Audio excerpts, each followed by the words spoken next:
नमस्कार सब भगत जनों को। आज मैं आप सबको एक कमाल की कहानी सुनाने वाला हूं, भक्ति और दिव्य शक्ति की। ये है रामशरण की कहानी, जो मां काली के सच्चे भक्त थे। तो चलिए चलते हैं पश्चिम बंगाल के एक छोटे से गांव में। रामशरण बहुत ही साधारण जीवन जीते थे, मां काली की पूजा में लीन। वो बहुत गरीब थे, फिर भी मां काली में उनका विश्वास अटूट था। वो रोज पूजा करते, कई बार भूखे ही सो जाते, लेकिन उनकी भक्ति कभी कम नहीं हुई।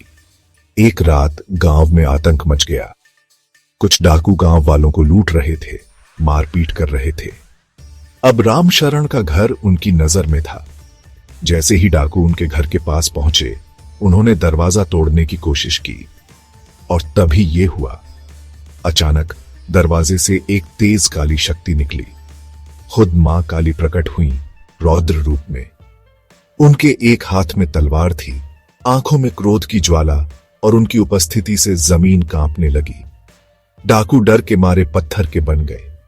मां के प्रकोप के आगे वो टिक न सके और माफी मांगने लगे।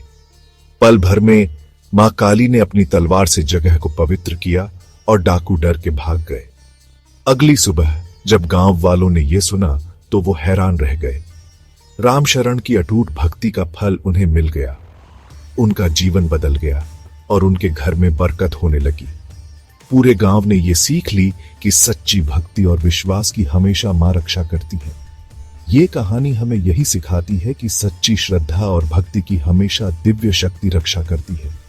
अगर आपका विश्वास सच्चा है तो कोई भी आपको नुकसान नहीं पहुंचा सकता। तो चलिए रामशरण की कहानी याद रखें और अपने दिल में विश्वास बनाए रखें। जय मां काली।